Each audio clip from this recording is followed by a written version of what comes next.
It was the way to start the season in 2024. Nashville and New York getting together for the second time this season in the regular season. Will, and a Nashville team, which is, I'll say, in some ways dramatically different from the team we saw all the way back in February. Clearly, the coaching change has had an impact. I mean, looking at where this team is at right now, 2-1-2 in their last five, it seems like the pieces are starting to come together.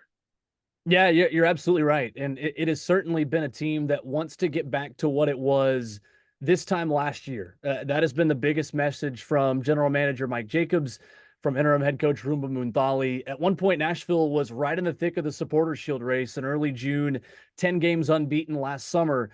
They have looked a lot back at what worked then and how Nashville can look like that team again. And the biggest difference you'll see, although it was similar to match day one against Red Bulls, is the return to a back four. And that is where Nashville really looks like itself again. For most of this season, they've been in a back three.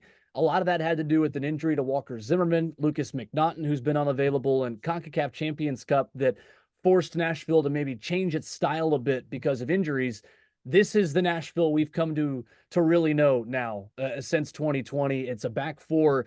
It's on the front foot. It's high press. It's quick counterattacking style. And Ruben Munthali has really done a nice job in encouraging and empowering his players to be at their best levels.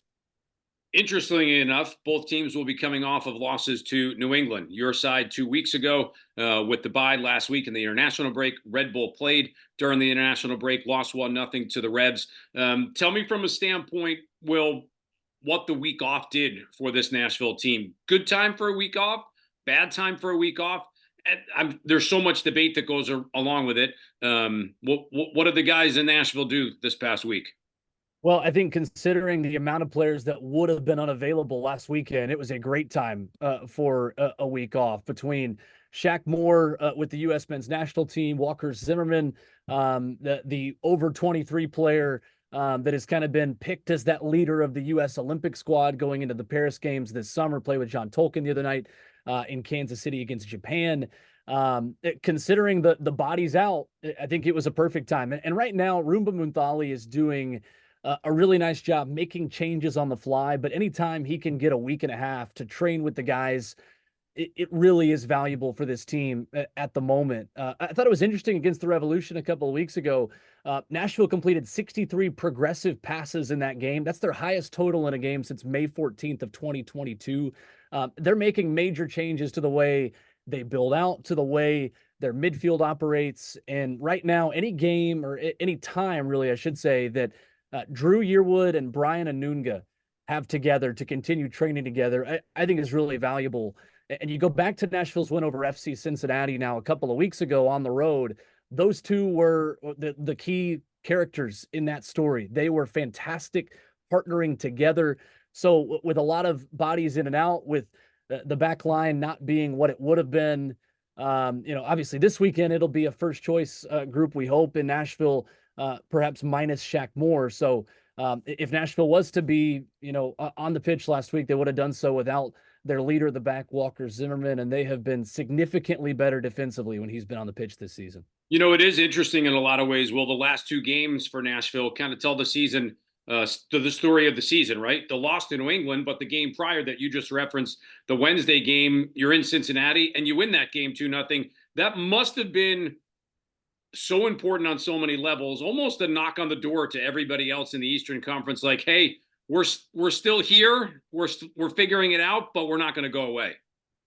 You're 100% right. And in so many ways, that was the vintage Nashville SC performance at FC Cincinnati. It's a similar performance that propelled Nashville past Cincinnati in Leagues Cup in the knockout stage last season, when Nashville goes up there and they get a scruffy goal off of a corner kick, and then they win in penalty kicks through Elliot Panico, their penalty kick hero through all of Leagues Cup. But you're right. The set piece goal from Jack Mayer really setting the tone in that game, forcing Cincinnati to play a little bit, maybe with more anxiety than they typically would, especially inside TQL Stadium. A mistake in midfield. And then it's the counterattack. It's Jacob Schaffelberg on a great feed from Hani Mukhtar, who certainly looks like himself at this point of the season. And he's been known to start a bit slowly over the first 4 or 5 weeks of a year and was not his full self, was injured when Red Bulls last saw Nashville. He is back and he is at his best version of Hani Mukhtar right now. And the way he got past Matt Miazga, setting up Jacob Schaffelberg for that goal, was quite spectacular. So I think you're exactly right. The win against Cincinnati and the loss to Revolution, where Nashville created many opportunities. It was the most shots they've taken in a single game the entire season at 26. Hit the woodwork twice, and Hani Mukhtar misses a penalty for the first time in 2 years. So the highs and the lows, there's been a big gap between those, but Ruben Muntali certainly looking for more consistent play out of his team as they embark on another 3-match week. A lot of familiar faces on the Nashville side of things for Red Bull fans. Always fun when these teams get together. Will, thanks for giving us a couple minutes and look forward to talking to you down the line, my friend. Absolutely. Always enjoy it. Thanks so much.